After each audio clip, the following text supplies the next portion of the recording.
Parents know the birth of your child is a moment that transforms you, instantly changing who you are as a person. But for some couples, the path to parenthood is marked with heartache and unimaginable loss. It's estimated 1 in 4 pregnancies end in miscarriage. 13 News reporter Mary Sugden sat down with 3 women who bravely shared their experiences, hoping others will find healing in their words. It's a story you'll see only on 13 News. Erica Cox, Robin Miller, and Rosie Ramirez belong to a sisterhood. These women are mothers. This is Colton. He's our youngest child.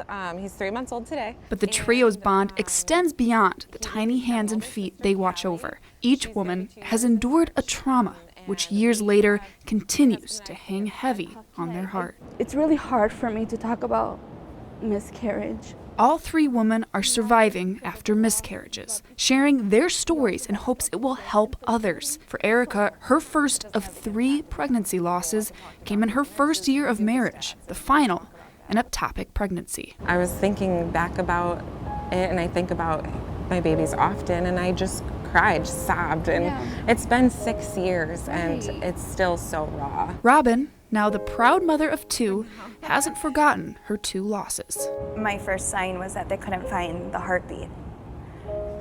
I knew.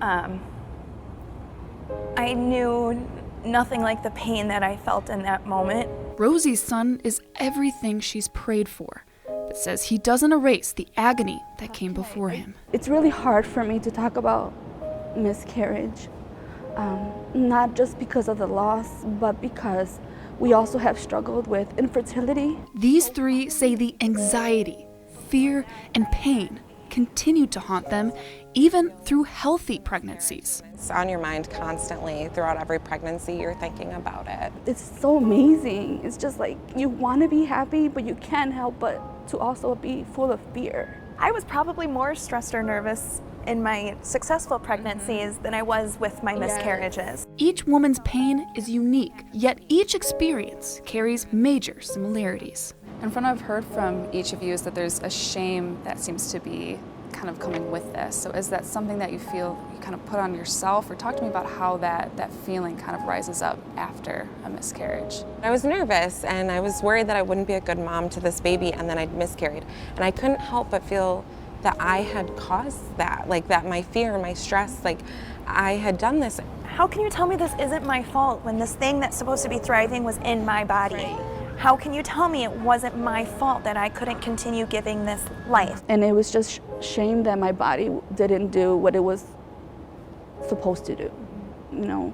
And I think there's a lot of women out there that feel that way. It seems that for each of you, this is something that you never really thought would happen to you. Do you think that's because this is a topic that we don't talk about enough, that's not out in the forefront of what people are comfortable talking about? And I didn't think it was gonna happen to me. Like, no one talks about it. So I told a bunch of friends, I told coworkers, I told family, and then we had the miscarriage shortly thereafter. I was so incredibly naive to absolutely every aspect of it. I remember opening up to a couple close family members and talking about miscarriage, and well, they started sharing stories about other family members, which I had no idea that they also have gone through miscarriage. These women feel like they were left in the dark, something they want to change. It is something that so many of us go through, but none of us realize it until we start being brave enough to speak about it. Robin started a mother's group on Facebook, 815 Mamas,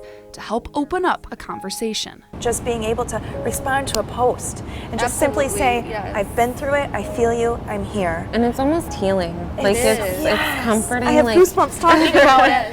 It really is. It's wild how much it like kind of comforts you, and you're, I don't know, it's like you're caring for what you couldn't care for. Because in the end, by sharing their heartache and loss, together, it doesn't feel so alone. And what they endured doesn't have to be in vain. This is where those babies can have a purpose, and they can live on through something much bigger than I ever even imagined. So here I am. A sisterhood that's stronger when it's shared. The message these women want to stress to any others going through a miscarriage: you are not alone. Our conversation was nearly an hour, and I couldn't fit all of that into this piece, but if you'd like to hear the full uncut conversation, we'll have that broken up into specific topics on our website at WREX.com. And there are plenty of local resources focused on miscarriage. For more on that, I'll send it back to the desk.